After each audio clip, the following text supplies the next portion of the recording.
Korea yang kalian kenal karena budaya, makanan, fashion, boy band, girl band, dan musik K-popnya yang mendunia itu, ternyata di balik kepopuleran negara Korea ada satu kasus yang cukup mengebohkan masyarakat Korea, khususnya Korea Selatan pada saat itu, yaitu kasus Miryang Gang Rap. Apakah kasus ini sama dengan kasus Vina? Kita akan bahas di video kali ini.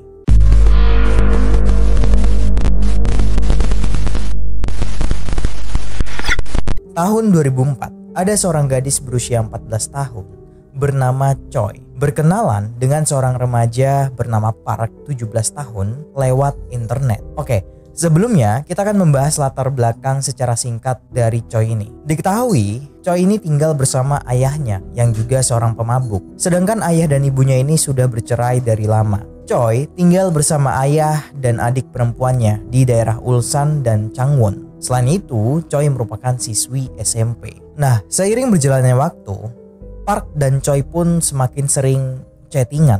Sampai pada akhirnya Park ini meminta Choi untuk bertemu di daerah Miryang atau di kota Miryang di bulan Januari 2004. Ya, yang namanya mungkin masih anak kecil dan belum bisa membedakan mana yang baik dan mana yang benar. Apalagi baru pertama kali bertemu dengan laki-laki yang mungkin idamannya kah atau ganteng kah atau nggak tahu juga kan. Jadi Choi ini dengan senang hati dia pun berangkat ke kota Miryang. Dan setibanya di kota Miryang, Choi ini langsung bertemu dengan Park. Ya awalnya memang Park ini ngobrol-ngobrol seperti biasa. Sampai pada akhirnya Park ini mengajak Choi untuk masuk ke dalam sebuah kamar. Dan singkat cerita, di dalam kamar itu Choi pun dipukul dari belakang menggunakan besi pipa yang cukup besar. Di saat itu juga Park ini malah memperkaos Choi. Bukan cuma Park malah mengajak 11 orang temannya dan ramai-ramai untuk memperkaos Choi secara bergilir. Selain itu juga mereka ini merekam semua aktivitas yang mereka lakukan bersama Choi. Ya maksudnya yang itulah ya. Sampai-sampai Park ini sudah diperkaos mungkin beberapa kali bahkan banyak kali. Mulai dari motel, lapangan tenis yang notabene itu tempat terbuka gitu kan. Dan yang paling parahnya, Choi ini diancam dan disuruh untuk mengajak teman-temannya supaya bisa diperkaos sama Park dan teman-temannya yang tadi. Choi pun mau gak mau ngajak adiknya yang berusia 12 tahun dan saudaranya berusia 15 tahun. Yang membuat kasus ini semakin gila, total tersangka yang memperkaos Choi, adik dan saudaranya Choi kurang lebih itu ada 44 orang. Dan kalau di kasusnya Vina itu kan pelakunya anak geng motor ya. Dan totalnya itu ada 11 dan berkurang jadi 9, jadi 8 ya. Dan gue gak tahu juga gimana kejelasannya sampai sekarang. Kalau di kasus Miryang Gang Rap ada 44 orang. Bayangin coba, satu kelas SMA itu memperkaos satu anak kecil yang masih Choi yang pada saat itu memang masih kecil. Dia pun tidak berani dan takut dan tidak bisa bercerita ke siapapun. Ditambah lagi pastinya dia sangat trauma dan takut. Sampai pada akhirnya Choi ini mencoba mengakhiri hidupnya dengan cara menelan 20 butir obat tidur. Untungnya Choi ini sempat diselamatkan. Saat itu juga bibi dari Choi ini merasa ada yang aneh dengan keponakannya. Padahal keponakan ini biasanya ya beraktivitas kayak biasanya kayak anak kecil gitu kan. Kok tiba-tiba dia meminum obat tidur 20 pil gitu, 20 langsung sekalian. Bibi dari Choi ini akhirnya mencoba memaksa Choi untuk menceritakan apa yang sebenarnya terjadi kepadanya. Choi pun pelan-pelan mulai bercerita.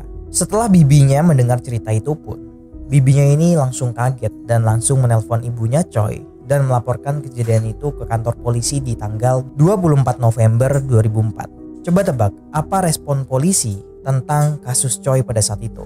Awalnya memang polisi ini tuh merespon dengan cepat dan menangkap 41 tersangka untuk dilakukan pemeriksaan lebih lanjut. Keluarga Choi pun meminta kepada polisi kalau identitas Choi ini jangan sampai terbongkar atau jangan sampai bocor ke media atau kemanapun. Karena itu akan berpengaruh ke psikologinya dan masa depannya. Tapi ternyata identitasnya Choi ini bocor ke media yang membuat 14 dari 41 orang tua tersangka datang ke rumah Choi dan membawa uang damai senilai 50 juta won gitu. Di dalam persidangan ada 20 orang pelaku yang menjalani persidangan pada saat itu.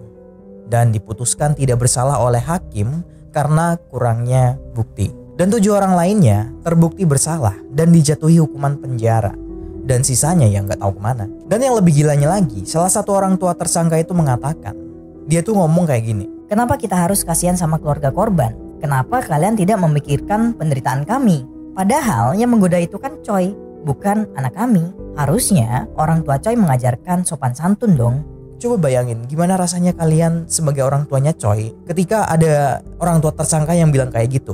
Keluarga Choi pun melakukan segala cara untuk mendapatkan keadilan dengan meminta agar Choi ini diperiksa oleh polisi perempuan. Karena kenapa? Supaya polisi perempuan ini lebih mengerti apa yang dialami oleh Choi. Karena kan sesama perempuan gitu kan, pasti lebih kena. Tapi yang lebih anehnya, polisi perempuan ini malah mengabaikannya dan bahkan cuek aja. Dan dengan terpaksa, Choi ini harus menceritakan semua penyiksaan memalukan yang dideritanya kepada polisi laki-laki. Bukan cuma itu aja. Jadi ada salah satu polisi secara sengaja mempertemukan Choi ini dengan para tersangka secara tatap muka tanpa adanya halangan atau yang kayak di ruangan interogasi di film-film gitu. Dan pada saat itu polisi ini menanyakan kepada Choi, apakah orang yang depanmu itu adalah salah satu dari pelakunya. Hal inilah yang membuat psikologi Choi ini semakin memburuk dan ia pun harus menjalani terapi. Dan di tahun 2007, pengadilan di Korea Selatan memutuskan petugas polisi Miryang yang pada saat itu menginterogasi si Choi bersalah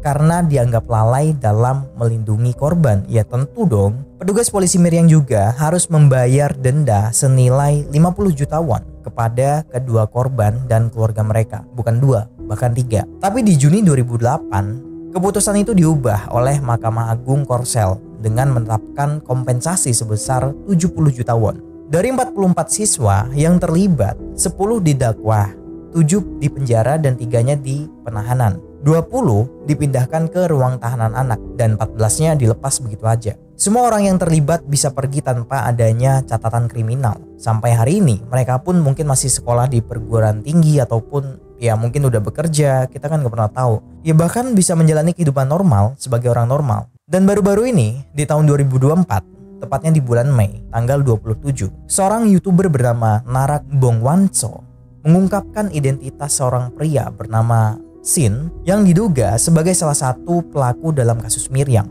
Pelaku pertama yang diduga menjadi dalang kasus ini adalah pria berinisial A, dilaporkan bekerja di sebuah restoran terkenal yang pernah dikunjungi oleh chef Baek Jongwon. Ya gue nggak tahu juga, gue ini dari hal ini diperkuat dengan Instagramnya yang juga sudah tersebar. Pelaku kedua adalah B, diketahui bekerja di salah satu perusahaan mobil di Korea. Sedangkan pelaku ketiga alias C adalah salah satu pekerja di sebuah perusahaan besar Korea.